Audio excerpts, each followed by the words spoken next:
नमस्कार दोस्तों, स्वागत है आप सभी का हमारे इस चैनल एस्ट्रो सच पर। चलिए गुरुजी से सुनते हैं आज के उपाय। नमस्कार दोस्तों, जय श्री कृष्णा, राधे राधे। दोस्तों, हमारे हिंदू धर्म में जितना महत्व भगवान की पूजा पाठ करने का होता है, उतना ही महत्व ईश्वर के सामने दीपक जलाने का और उनको फूल माला अर्पित करने का है।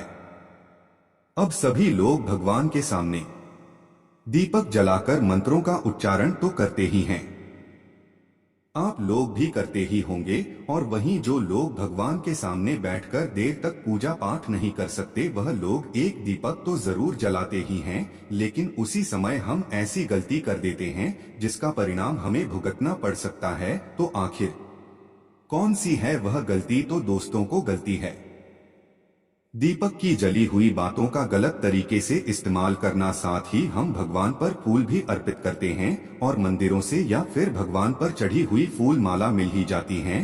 तो भगवान पर चढ़ी हुई इन फूल मालाओं का हमें क्या करना चाहिए जिससे इन फूल मालाओं का अपमान न हो? तो चलिए जान लेते हैं। आखिर आरती के बाद बची हुई बाटिका और पूजा के फूलों का सही उपयोग कैसे करना चाहिए?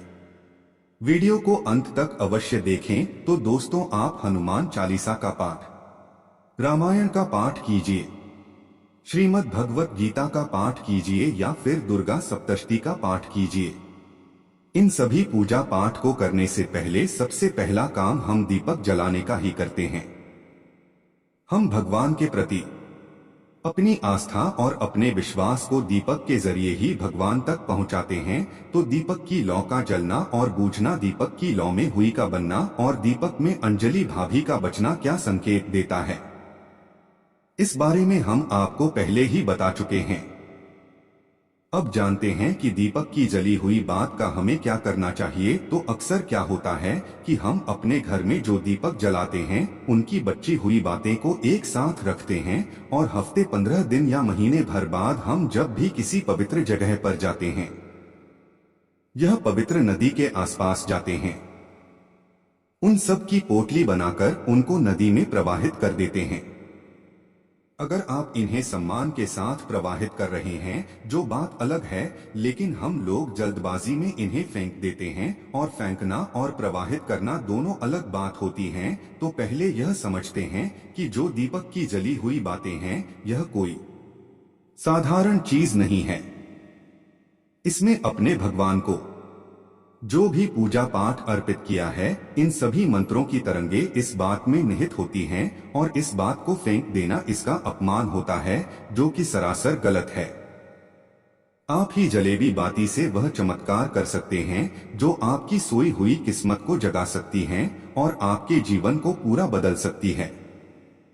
बस आपको सही तरीका आना चाहिए। तो दोस्तों, आपने दीपक को जलाने के बाद भगवान के सामने जितनी देर तक मंत्र जाप किया है, वान का नाम जप किया है, जितनी भी पूजा अर्चना की है, सभी की शक्तियां इस दीपक के माध्यम से भगवान तक पहुंचती हैं। तो यह दीपक तो यकीनन बहुत ही ज्यादा शक्तिशाली हो चुका है। तो दोस्तों, आप अपने दीपक की जली हुई बच्चियों को इकट्ठा कीजिए।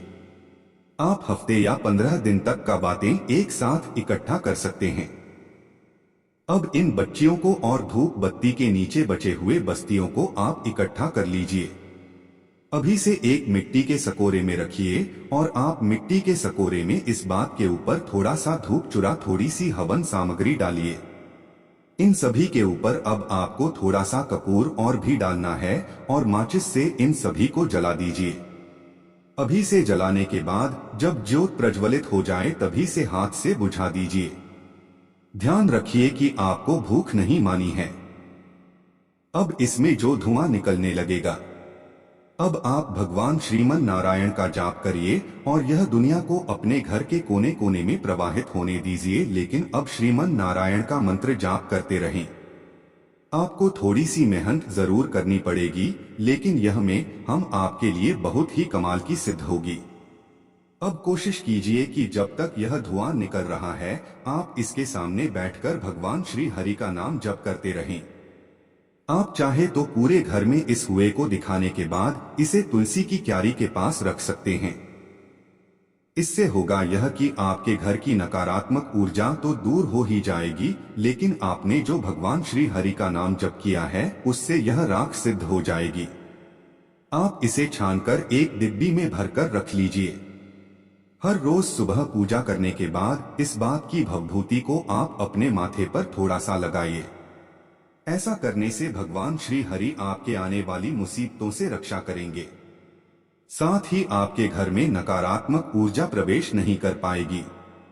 आप चाहें तो इसे रोज कीजिए, आपको फर्क जरूर दिखेगा। इस भभूत को माथे पर लगाने से आप बहुत ही सकारात्मक महसूस होगा।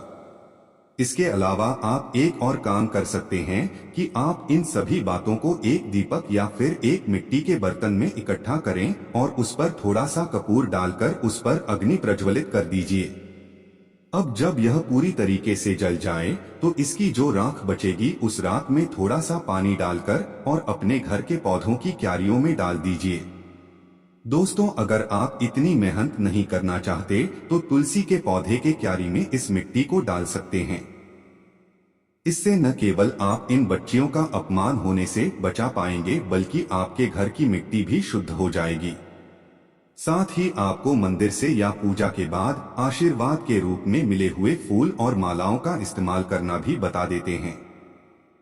आप चाहे अपने घर के मंदिर में भगवान को फूल अर्पित करें, चाहे आपको मंदिर से कोई या माला भगवान के आशीर्वाद के तौर पर मिले, आपको इन्हें किसी भी नदी में नहीं फेंकना है और पूरे का फिर में फेंक कर इनका अपमान बिल्कुल भी नहीं करना है।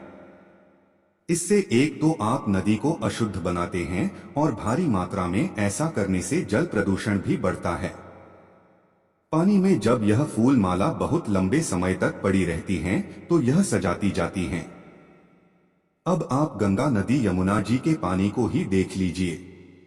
जहां नदियां पवित्र नदियां हैं, लेकिन आप अभी के समय में इन नदियों का जल बिना संशोधन के नहीं पी सकते, तो कचरा चाहे कूड़ा या धार्मिक जगह का ही क्यों न हो नदियों में फेंकना सरासर गलत है और दूसरा इससे भगवान के आशीर्वाद का भी अपमान होता है।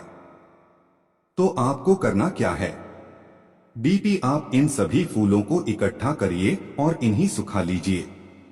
सुखाने के बाद आप इन्हें छोटे छोटे टुकड़ों में तोड़कर पूरा करके इसमें आप थोड़ा सा गोबर के उपले का चूरा, थोड़ा सा चंदन का पाउडर और थोड़ा नारियल का छिलका मिलाकर इनको कढ़ाई में डालकर गैस पर हल्का हल्का भून लीजिए और ठंडा होने पर इसे मिक्सी में पीस घर इसका महीन पाउडर बना लीजिए।